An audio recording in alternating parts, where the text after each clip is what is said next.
Hey everybody, it's Irene with BrainStormAcres, and we actually have a nice day. As you can tell, I'm in the garden.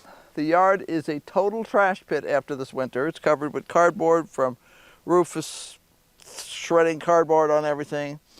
Some of the weeds have started coming back, but my highest priority job today is to clear the asparagus beds. Now, these white hoops are here because of Rufus. When we first got him, his idea of a good time was running through all the beds. And the last thing we wanted was for him to break asparagus plants down. So I put those up. It's not perfect, but it encouraged him to jump over the beds rather than running through them. So, you know, when you have a dog as big as Rufus, if he's really determined to jump over the beds, he's going to. I'm going to ditch my jacket, and I'm going to get this bed set to go.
Okay, this is an excellent example of somebody who is in too big a hurry.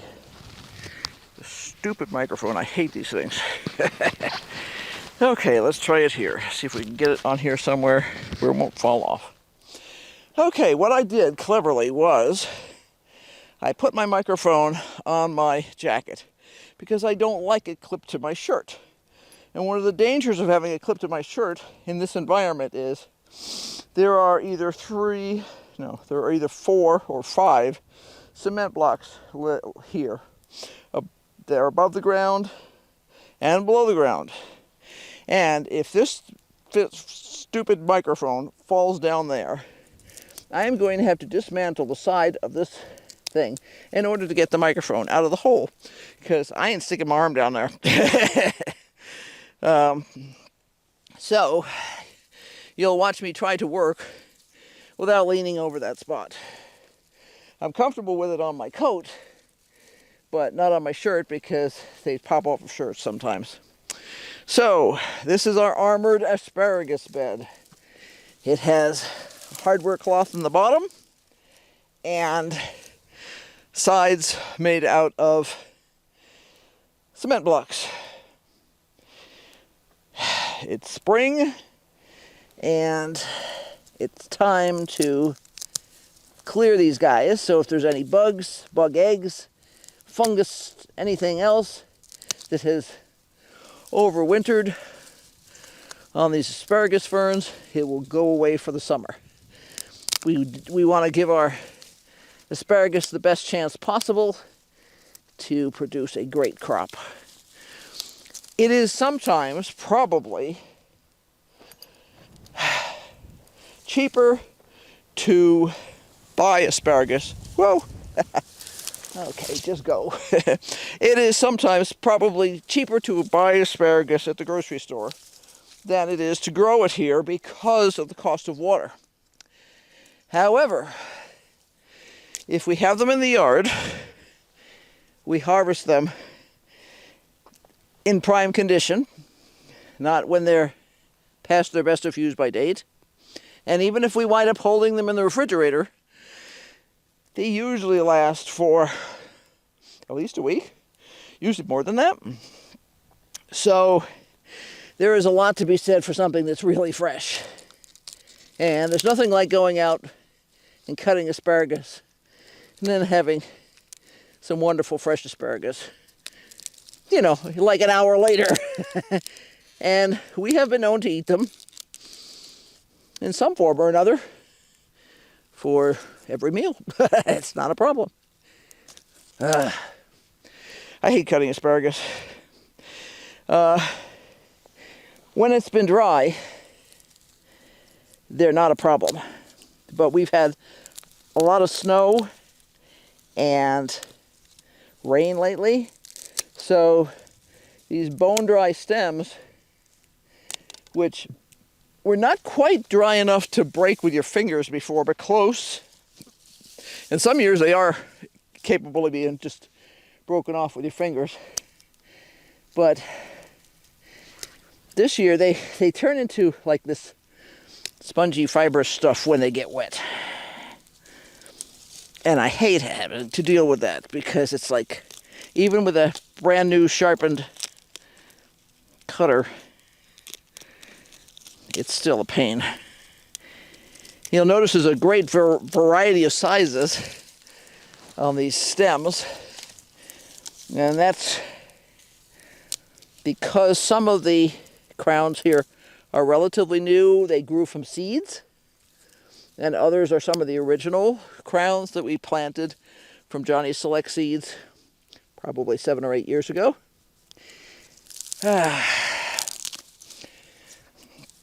Sometimes you can get rid of the top. It's easier to cut the bottom. And my goal today, because this is going to start coming up. Got an earthworm here. Hi, earthworm. I'm sorry I disturbed you. It's the second earthworm I've seen today. I moved the mat in front of the kitchen door because I wanted to clear off some dirt that a gopher had stacked up there, and also sweep the area because we're dragging way too much dirt in through the kitchen. Yeah, and there was an earthworm under there, so I carefully picked him up and stuck him in the lavender plant because I didn't want to just toss him anywhere random. So I put him in the lavender plant because I figured he could find someplace good to hide there. Earthworms are a huge treasure here because they help to improve the fertility of your soil. They basically eat organic materials, you know, little bits and pieces of woody stuff and everything in your soil. And then they poop out fertilizer. And if you go to Home Depot or a garden center or something, they will have very expensive bags of quote-unquote worm castings. And what worm castings is worm poo. And the nice thing about worm poo is it's one of those manures that you can put immediately onto plants and not have to worry about them getting burned because the fertilizer is too strong. The other notable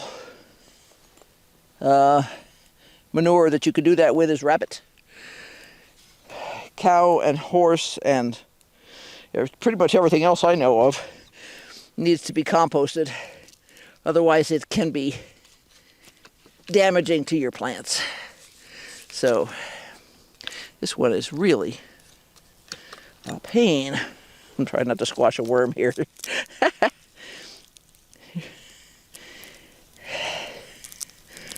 don't want to damage the crown. And this is just chewing up instead of... There we go. That's better.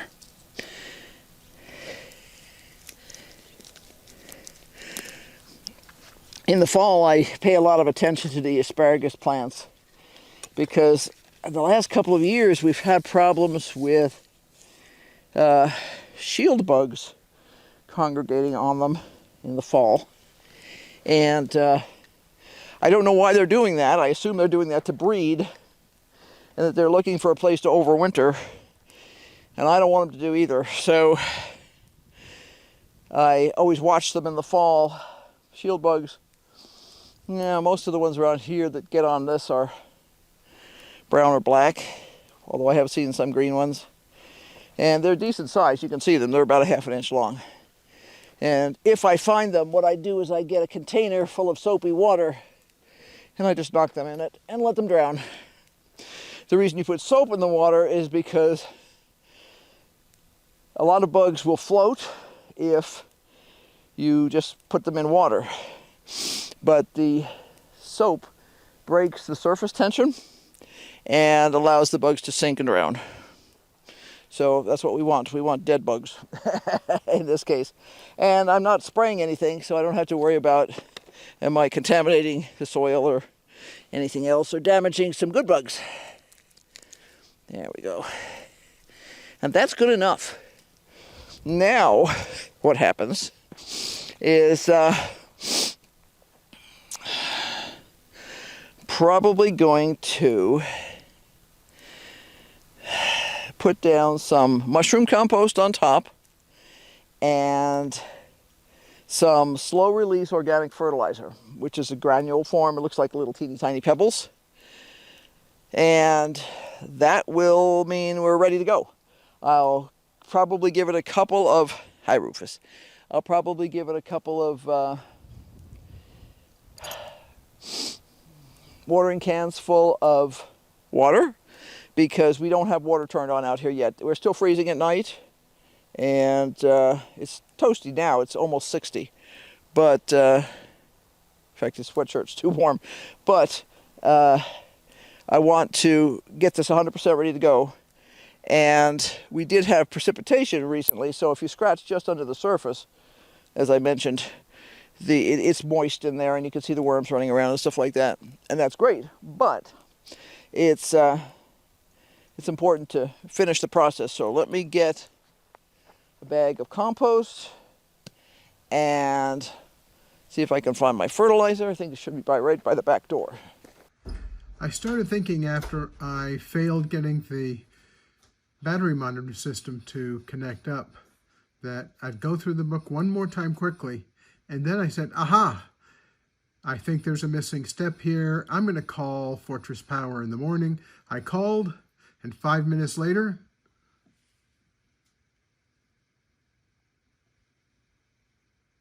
it's working. I can see the state of charge of the batteries anywhere where there's an internet connection.